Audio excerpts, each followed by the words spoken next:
So we've shown you the area that we want to make over. Really need some work on the verge, and every verge, you know, it's the entrance to your home. It's kind of like, it's the first impressions. Right, yeah. Now, everybody has a tyres, everybody generally has a car, and you all go to your local tyre place and change your tyres probably once a year or so. So, you know what, instead of leaving them with them, why not take them back? Because we're going to show you how to use them in a really productive way. Right, so we've all got these. We're going to show you exactly how to create a mold out of them. So that's the first step. The next step that you're going to need is to cut your tyre in half. And the easiest way to do that is with a hacksaw, and all you're going to do is work through it, and we've already done that. Cut your tyre in half so that you've literally got 2 pieces of your mold. Does that make sense? Right, so next step is we put these 2 halves together. Remember to try and keep the same ones. So if you're using more than one tyre, remember to keep them together so that you're not mismatching things. And then, Garth, you came up with an ingenious idea. Talk me through that of how we're going to join these guys. Okay, Tanya, all I did was you just take a drill. Uh-huh. And you just got to drill a hole through here. Right. To get it in one place. One Great. on that side. Okay. One on that side. Okay. And we just got to squeeze. You got a cable tie there, Garth? Here's a cable tie. Yeah. And just put him through that one. Right. And you can just bend this over. Okay. Awesome. Okay. Right. Okay. And then zip him up. Zip him up.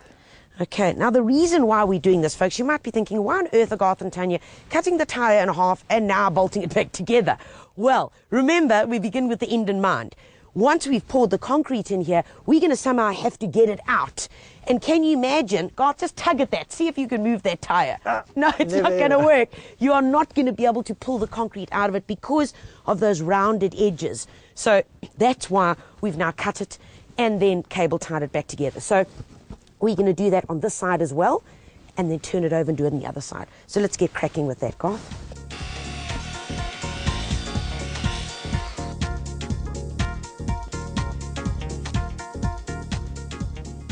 Okay, folks, so our tyre has now been put back together with the cable ties. Taking a closer look at this, you're going to say, shoo, but Tanya, this is very uneven. Don't stress about that, because as soon as you start adding your mortar mix into it, it starts taking the shape of your tyre. So, Garth, let's go and get that mixture ready. Okay. Folks, if you don't have one of these gadgets back home, you can use an ordinary wheelbarrow or a board that you can mix it on. But what we're using today is a very simple mixture. It's 1 bucket of stone. We're using small stone. Remember, small stone because it's a small volume product that we're creating. So it's 1 bucket of that, 1 bucket of river sand, and half a bucket of cement.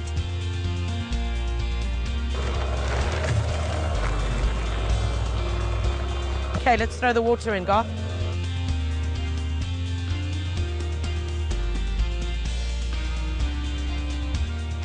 Now this is how mortar should look.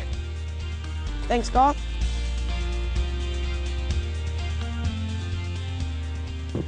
Alrighty, folks, so we've got our mortar mix, we've got our mold. All we do, it's pretty simple. Take the bucket and in it goes. Okay, as you're pouring it in, then start working it right into the corners. Because it is molded like that, you really do have to just push the mortar mix into the corners. Right.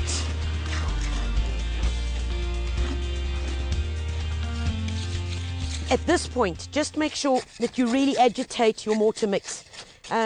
Garth is wielding a very, very strong mallet there, and it's not to hit me over the head, but rather to bash the sides of the tyre. Give it a bash and let's show the folks what happens. There we go. See, as you bash it, out come the little air pockets. Bang.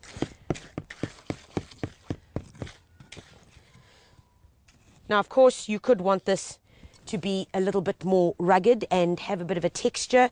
In that case, remember, there are all sorts of cool ways that you can do that. By simply putting the trowel on and lifting it like that, you get a wonderful texture. And of course, the best part about everything is waiting.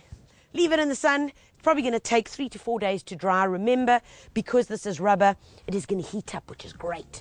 Just like your tyres get hot when you're driving. It's going to heat up, so it's going to add and make sure that that drying process happens quicker. The good news is we're not going to have to wait 3 days because we've made one earlier and it's right here on our left-hand side. Take a look at this guy, nicely dried. All we've got to do now is just undo the cable ties and let's show you how it's done. All you're going to need to take this guy apart is a pair of side cutters. There we go. And Garth, let's hit it. Just snip away the cable ties. That's the one. And you see, this is why we made two halves that were joined together. Because can you imagine trying to get this block out of a solid tire? It ain't going to happen. All right. And if you're doing this on your own at this point, I would strongly suggest that you invite a friend over for a glass of wine or a beer as a reward for helping you take this apart. Okay, Garth, let's stand this boykie up. There we go.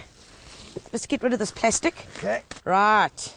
Okay, now folks, remember I said to you earlier that this is going to be the top of your stepping stone. And the reason why is because take a look at that. This is the bottom. Pretty uneven, not exactly what we're wanting. And that is because there was our base and it's taken the shape of this. So this is going to be the flat part that we're going to be putting on the ground or in your garden. Whereas this part right here, well, that's the nice and smooth part. So to help you get it out, all you do, grab a hammer and you just give it a few gentle taps on the edge here just to get rid of those bits of concrete that have dried. Okay, Garth, I think that should have got rid of that bit of the extra cement that was just on the lip here. Let's give it a bash, Garth. Hook on that side and give it a rip. There, that's the one. Okay, let's swing this baby around. That's the one. Okay, you've got a good grip there, Garth. And 2, 3, Garth. Awesomeness. Beautiful. Okay, this side doesn't look so beautiful, but wait. I'll show you what the other side looks like. Lift him up, Garth. Swing him around. Ta-da! Ha-ha! I dig it lots. Good job. Awesome. There we go. There we have our floating stepping stone. And just as we told you, look at that awesomeness over here. That is the tread. Well, it used to be the tread, you know what I mean. But that's giving you the texture from the inside of your tire. This is the beautiful flatness that we have with a little bit of rugged over here, which is good for the gripping.